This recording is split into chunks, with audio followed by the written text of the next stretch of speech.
Hello everybody and welcome back to a brand new episode of the NASCAR Heat 5 Career Mode. I hope you're all having a great day. Today we go racing at Kentucky Speedway in all three series, the Truck Series, Xfinity Series, as well as the Cup Series. But to start things off, we've got some brand new news here from the new Red Bull Racing team returning to the Cup Series next season. It is a Red Bull paint scheme reveal here. This is the second scheme I've ever made personally, and I really hope you guys like it, but this is the look at the Red Bull paint scheme that you will see on track next season in the Career Mode with the Red Bull team. Still, a driver has not been determined for that Red Bull team, but they got plenty of time to make a decision. But let me know what you guys think of the paint scheme in the comments section. I made it myself. It's the second one, like I said, I've made ever, and I thought it turned out pretty well. The first one I made, of course, was the Ritz paint scheme, but we come through into the race weekend now here at Kentucky Speedway for the Buckle Up in Your Truck 225 here at Kentucky Speedway for the Truck Series race.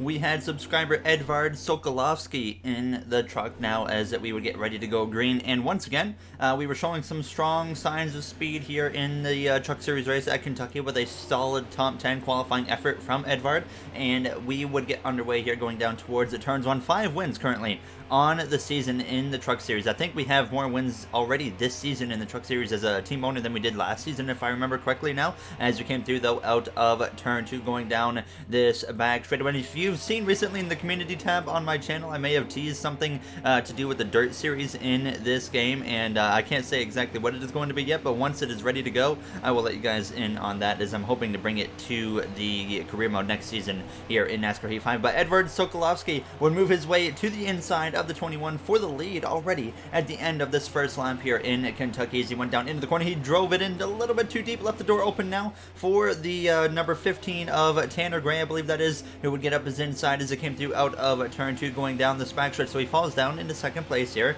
as he goes down towards turns 3, but Sokolovsky would try to get back down to the bottom, but he was actually had another truck up his inside as it was 3 wide for the lead for a moment there as it came through out of turn 4, but the 40 truck goes through to take the lead, but immediately Edvard goes back to the inside and takes the lead back away. And once he took the lead here going into turns 1, he did not look back for the rest of the race. He would just kind of put it on cruise control after he had opened up a decent gap to second place and beyond. So it came through a little bit later in the race. You can see in the review mirror there that he had a nice gap to second now as he came through out of turn 4.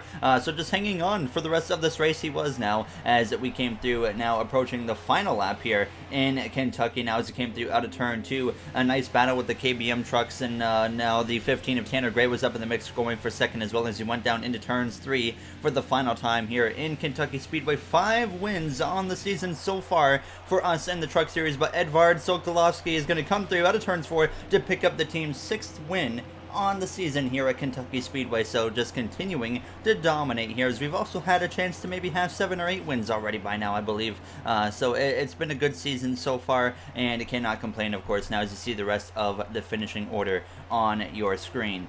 So just a great race overall for us. Now, as you see at the very bottom was Jennifer Jo Combo. Now we're going to come through into the Xfinity Series race, where actually I myself was in the car again for that, as you see Edvard do his nice burnout there on your screen here in Kentucky. So far we've started off the race weekend very strong, but like I said, we come through now into the Xfinity Series weekend, where I simulated this race now, as I'm going to do all the races in the playoffs and whatnot. But Christian Eckes picked up his 3rd win of his rookie season. Haley Deegan with a top 10 still hasn't picked up a win for her yet, but there you see the rest of the finishing order with myself down there in P22. We've got a couple wins with this Xfinity team so far in our very first team as an Xfinity owner, but now we come through into the Cup Series race event now for qualifying. We have the Pepsi colors back on the car here in Kentucky now as we get ready to go for our qualifying lap. The goal was to hit a 30.647, so I did not quite expect to beat that. We usually don't qualify that great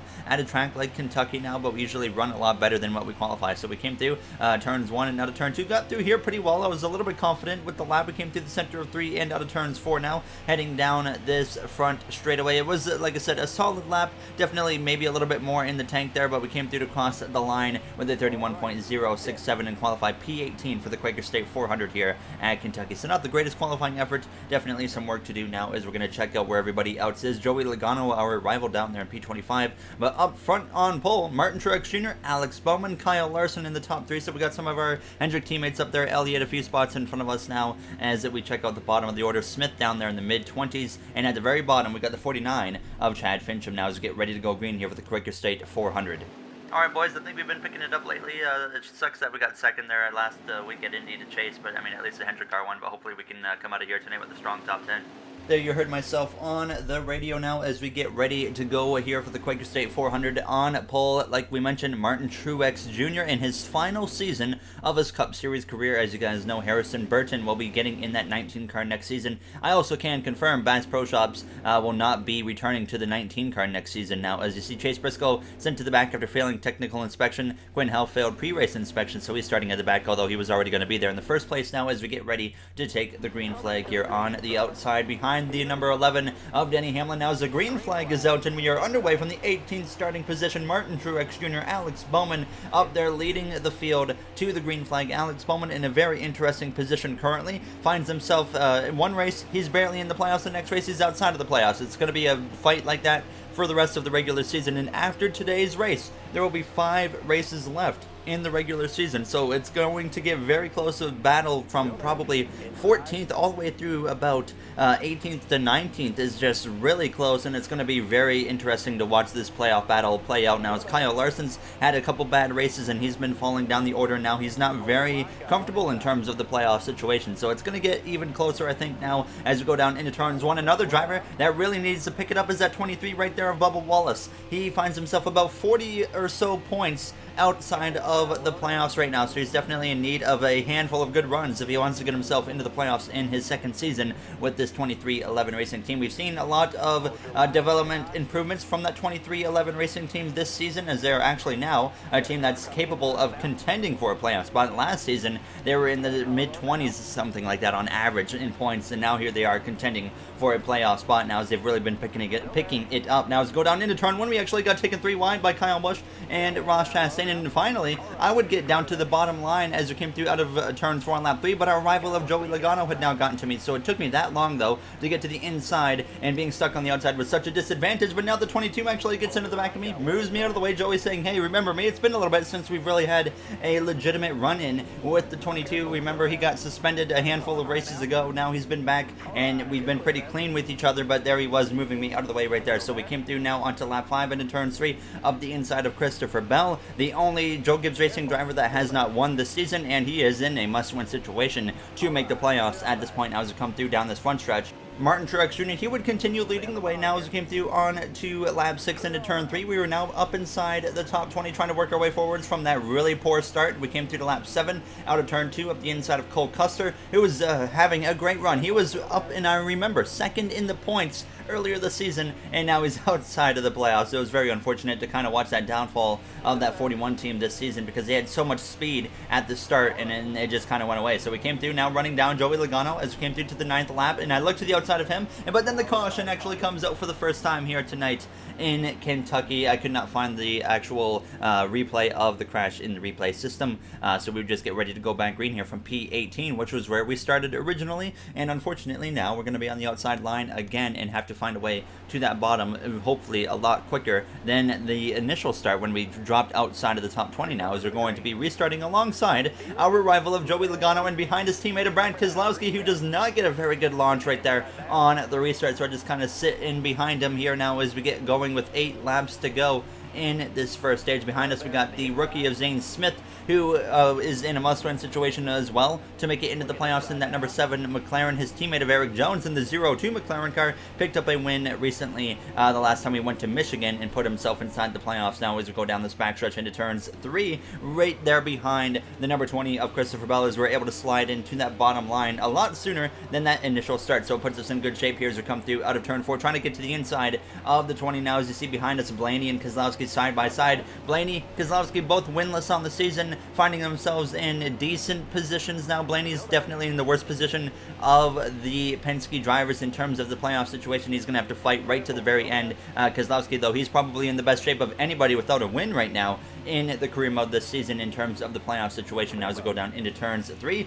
We were trying to get battling now with Joey Logano as we came through out of turn 4 up to P15, but then Noah Gragson, he was able to sneak up my inside a little bit there on the exit of turn 4, take us side by side down this front straightaway, coming through to cross the line with 4 laps to go in stage 1, so he passes me. I drop down to P16 as I'm trying to navigate my way around that 22 car driven by Joey Logano now as it came through the center of 1 and 2. Clipped that apron just a little bit there, unsettling the car, but we were okay. So we came through now into turn 3, still trying to make a pass on this 22 of Logano, and sure enough, he would clear him out of turns 4, move back up into the top 15, and then put the pressure to the back of the one car of Noah Gragson as we came through to 2 laps to go in stage 1. Martin Truex Jr. still finds himself out front, and it's very cool for Truex. We know he's going to go out a winner here in the career mode, as he's already picked up 2 wins this season. Some contact actually with Gragson as we came through at a turn 2, going down this back straightaway into turns 3. Now is up ahead, you can see Austin Cindric, one of the drivers in the playoffs without a win. Then you got the 48 of Alex Bowman, a driver that's just right on that bubble right now in terms of making it as we came through into turn 3 now in the final lap of stage 1 in the Quaker State 400, presented by Walmart, by the way. But we come through out of turns 4. Martin Truex Jr. wins stage 1, pick up another playoff point for him, and then we come through to cross the lane outside of the top 10, and I felt like just all of stage 1, we were just trying to make up for the ground we had lost on that initial start, and we have now worked our way up into P14. I really don't know if we have a competitive car or not, guys, because we spent the whole time just trying to move forward. So, yeah, I mean, I'll be able to maybe get a better idea at the end of the second stage.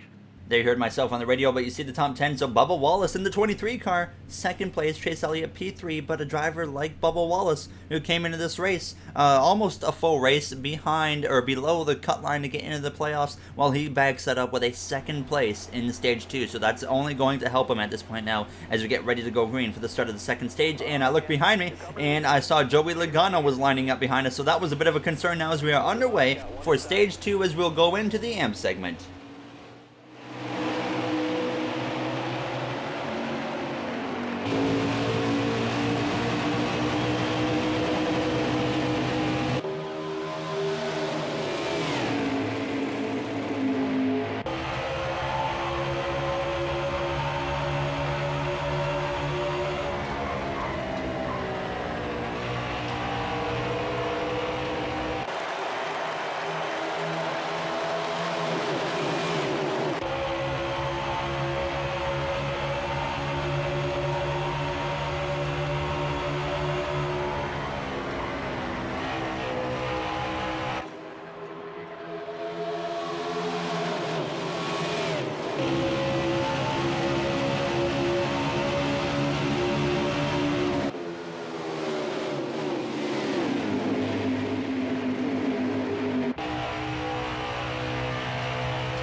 There you had the AMP segment. Now as we're down in P17, once again, not the restart we were looking for here to start the second stage as we go down into turn 1. Chase Elliott actually made a 3-wide pass for the lead on the restart, finds himself in front of now Denny Hamlin, who's in second, battling it out with Martin Truex Jr. Now as we came through, though, to the end of lap 4, starting lap 5, our rival of Joey Logano had gotten to the back of me as we went down into turn 1, now up into P16 we are, but the 22 is going to try and change that here as we come through the center of the corner. I went a little bit deep into the corner now as the 23 of Bubba Wallace, by the way, is now leading the race as he passed Chase Elliott. Now as the 22, not going to give us much room at all. A little bit of banging there down the back straightaway into turns 3. He is going to clear us into the corner now as I almost ran into the back of him on the entrance of turn 3 and exit of turn 4, but now we settle in behind that 22 for a moment in P17, but Logano now being very friendly here today. Now as I would actually get up the inside of him now on lap 7. Martin Truex Jr. had retaken the lead at this point as we go down into turn 3. I sent it in pretty deep there in front of the 22. Now Logano just drives right into the back of us. He's going to move us just right out of the way. He did not waste any time. That one I was not a huge fan of because that was already like number 3 that we've made contact with Logano there as I hit him in the right rear. That was intentional, and he nearly gets spun out, but he saves it, a tremendous save by the 2018 Cup Series champion as we go down into turn 1. Now we're actually going to go spinning after clipping the apron, the 22 involved, and we slam the wall. The number 6, the 3 of Gilliland and Dylan involved, and our teammate of Kyle Larson gets collected, as well as a caution comes out, and to my surprise, we did not DNF there, thankfully, but that was just kind of like a karma moment there where I tried to just take out the 22, and then I went and wrecked myself in the next corner. That was embarrassing. I'm sorry, guys. That was so stupid. I tried to take the 22 out because I was mad, and then I took myself out in the next corner, so yeah, that was bad. There you heard myself there on the radio now as we would have to come into the pit lane. We had 9 seconds of damage, so I was very surprised that we didn't DNF. I think we got really lucky because that crash was similar to Michigan where I put the back end or something into the wall, or I hit Kyle Busch or something like that, but with the back end of the car. So I thought we were going to DNF when I was sliding up the track. Fortunately, that did not happen, but now this race that has just been subpar for us, where we've been trying to work our way forwards, has gotten even worse, because we're underway here with less than 10 laps to go in stage 2, and we're outside of the top 30, but just fortunate to still even be in the race. And someone mentioned that maybe in NASCAR Heat 4, I had my own DNF system, where basically if the damage exceeded 10 seconds, I would just pull off the track and call it a race and just let the race kind of play out. And honestly, I think I might bring that back next season. Let me know in the comment section what you think of that, because the DNF system, it's cool to have DNFs in this game, but the DNF system wasn't implemented very well in NASCAR Heat 5, and basically when you DNF, you don't even get to see the race results. As soon as the race finishes, you have to go back to the main menu to check it out, and then you can't even see the replays. So I'm thinking about just turning it off, and then if we have crashes where damage exceeds 10 seconds, we call it a DNF, pull over to the side of the track, and let the race finish, so that way we still have access to the finishing results and to the replay. So let me know what you guys think of that. But we were working our way back forwards here at the end of stage 2, closing in actually on the top 20. Bubba Wallace found himself actually leading once again here in that 2311 car as we go down into turns 1. So it was appearing that Bubba Wallace might actually pick up the stage victories. He was P2 in stage 1, so clearly got a lot of speed in that 23 car here tonight as we come through out of turns 4, passing Todd Gilliland, who was involved in that crash with myself, and same for Kyle Larson now as we're going to pass both of them here as we came through to start this final lap in stage 2 into turns 1. And there you see up in front of us our rival of Joey Logano now as we come through the center of turns 1 and out of turns 2. Bubba Wallace leads the way down the back straightaway into turns 3 for this final lap in the second stage now, as we have no chance of running down that 22, but still a decent comeback with the time that we had left to end this second stage now as we come through to turn 4. Bubba Wallace comes through to win the second stage in that 2311 car, and we're going to come through to cross the line. Behind that 22 is side by side with the 18 of Kyle Busch as we come through to cross the line, and P19 here for the second stage. Very cool to see Bubba Wallace get that stage victory, and hopefully we see him get multiple stage victories in real life in that 23 car this season, and hopefully maybe a race victory as well. Now, as we would come to the pit lane, though, here at the end of stage 2, put 2 cans of fuel in the car, 4 fresh tires. I didn't make any adjustments because I thought the car was driving okay. It's just the fact that we just haven't had a good race in general. Now, as you see, Quinn Half, he's actually out of the race, 31 laps down. Failed pre-race inspection, started at the back, and then he DNF. So we would gain 1 spot on the pit lane, unfortunately. That means we remain on the outside here for the start of the third and final stage, which is now underway. Bubba Wallace leads the field to the green flag now with 25 laps to go. On the inside, we got the 18 of Kyle Busch, and the one car that we actually overtook on the pit lane was Joey Logano, who had a very poor pit stop. He's now outside of the top 20, so that's our opportunity to just kind of get away from him now as we come through out of turn 2, but we got to get down to that bottom as quick as we can, as we've been trying to do every restart. I think we've been on the top line for every restart so far in tonight's race now as we go down into turn 3 behind the 8 of Tyler Reddick, one of the drivers that we will be battling in the playoffs against for a potential championship now as we came through out of turns 4, heading down this front straightaway. Chris Buescher up my inside. We kept Chris Buescher from winning very recently here in Pocono. Was very happy to pick up that victory at Pocono against Chris now, as that would have really shaken up the playoff grid if he had won that race now as we came through, though. Out of turn 2, back on that inside line here in the Quaker State 400,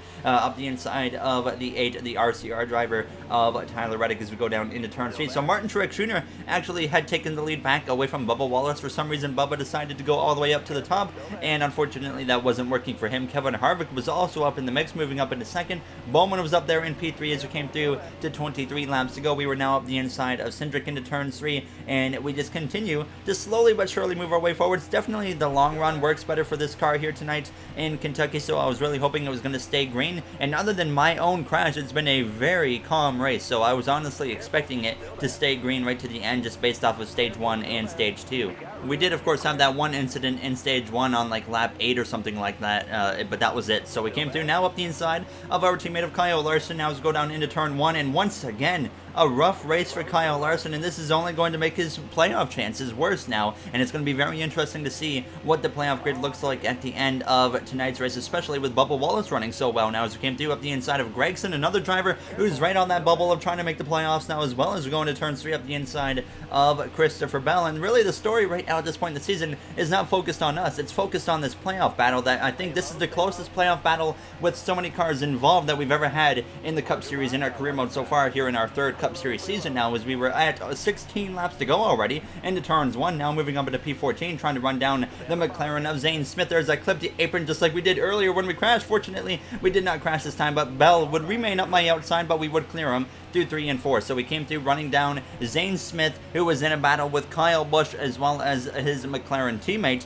of Eric Jones, as Truex continued to lead with a little bit over 10 laps to go in this race now, as we came through out of turn 2, running in that 14th position. 8 laps of fuel were in the car, so I knew that a green flag pit stop was looming now as we came through up the inside of Smith down the back straightaway, but he would clear us with that momentum now as we came through though to lap 56, trying to complete that pass on him, as we were once again up the inside out of turn 4. There in front of us side by side between Kyle Busch and Eric Jones now, as we came through to just 11 laps to go into turn 3 on the same lap. This time we would complete the pass on Zane Smith, move up into P13, but clearly the only way we're going to get a top 10 at this point, you can see 10th place way down there at the line already. I said, you know what, we're going to have to try and short pit because I did not think a caution was going to come out. So we run down Kyle Busch and Eric Jones, who are still scrapping it out for P11 and P12, but on the end of lap 59, when I was right on the back of him, I decided, you know what, we're going to pit a few laps early compared to the other drivers. So we came through out of turns 4. Fortunately, we do not speed here, so we get into the pit lane, no problems at all, and it was a very easy call. Half a can of fuel,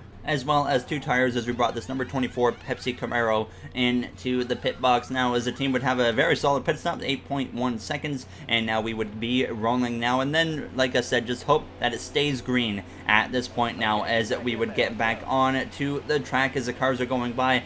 So we came through at a turn 2, and we finally settled in there just in front of the 12 of Ryan Blaney, the 42 of Ross Chastain, and whatnot, as we go into turn 3. And immediately, the tires would come into effect as we had some drivers pitting this very lap as we go down into turn 3, but there's actually trouble up ahead. It appears the 6 of Todd Gilliland goes into the outside wall with a tire failure, and the caution comes out, and to make things worse, we just drove into the back of the 17 under caution. We're trapped a lap down, and this race that just has not gone well gets even worse, because now we are forced into the lucky dog, but we also drove into the back of the 17, which means we're probably going to have a very, very poor restart here now in the number 24, so that was extremely disappointing, and it of course pretty much just ruins our race here in Kentucky. Of course, that would happen. So now we just get ready to go green here for what will be, I believe, a 2 lap to go restart in regulation now, as I was scrolling through the order, checking out what's going on. Some drivers had made their pit stop after, or like when the caution was already going on, so they actually don't have to pit right here between the caution and the restart. But we get back ready to go green here from P39 on the restart, where, like I said, the car is probably not going to launch here because of that contact with the 17 as we came through now for the restart. And sure enough, you can see exactly that happened now, as Martin Truex Jr. is trying to hold on to his 3rd win of the season here with 2 laps to go. But now look how far behind we are. We know we're way faster than these guys right here, though, so we will run them down before this race is over now, as we go down into turns 1 and 2 here with 2 laps to go. Truex just has to hit his marks. He's got fast enough of a car to hang on to that 3rd win of the season now. Bubba Wallace, who's been running good all race, actually kind of got messed over by that pit cycle, so he's a little bit down the order right now, outside of the top 10 as we came through at turn 4. Kyle Larson was actually someone that got a good end of that whole pit cycle with the caution coming out. He finds himself up inside the top 5, going for a potential 2nd place finish, actually, as we came through on this final lap into turn 1. Now making some passes here as we're going to look to the outside of the 32 of Corey LaJoie. Daniel Suarez up here in the mix, as well as Brandon Jones in the number 96 now, as we go down this backstretch into the back, actually, of the 99 of Suarez now as we go down into turn 3. Now the 99 is going to go for a slide into the corner. Suarez going to make a tremendous save, though, thankfully, as we came through out of turn 4. Now I'm going to force it up the middle here between the 66 and the 3, 4 wide in the middle as we come through down to the line for P27 as Martin Truex Jr. picked up his 3rd win on the season here in the Quaker State 400 tonight in Kentucky, as Kyle Larson, I can confirm, actually pulled off a 2nd place finish after what was a really rough night, so that's going to be a big help for him in hopes of saving his chances of making the playoffs now as we check out the rest of the finishing order now, as we were P27. Not a good night here in the Quaker State 400. I don't even think we were in the top 10 once in tonight's race, just with how things went. But Larson 2nd, Matt DiBenedetto in P3, Bowman with a good result there in 4th, all of our Hendrick teammates up inside the top 8, and then we got us in P27, so that was very unfortunate. Not used to being the worst finishing Hendrick cars. We've been usually the best Hendrick car all season long, but we still hold the points lead by almost 100 points over Martin Truex Jr. still, with 5 races left now in the regular season. So for the final 5 races of the regular season, I may start to bring in the live playoff points again, just because of how close it is between, like I said, about 14th or 15th all the way through like 18th in the standings. And I'll show you guys what I'm talking about in just a moment. It is so close, but you saw the truck grid, you saw the Xfinity playoff grid, but now here is the Cup Series playoff grid. Bowman once again finds himself outside of the playoffs. It's going to be so interesting to see this all go down. So Kyle Larson, he's in a decent position, but definitely not safe whatsoever with 5 races still to go. Gregson's good by 2 points. Bowman is out by 2. Briscoe out by 3. Blaney 24. Cole Custer 39. Bubba Wallace 44. So it's going to get really close. 5 races, 44 points. Easily can make that up. So nobody is safe by any means right now. And even Cindric has kind of been losing some points.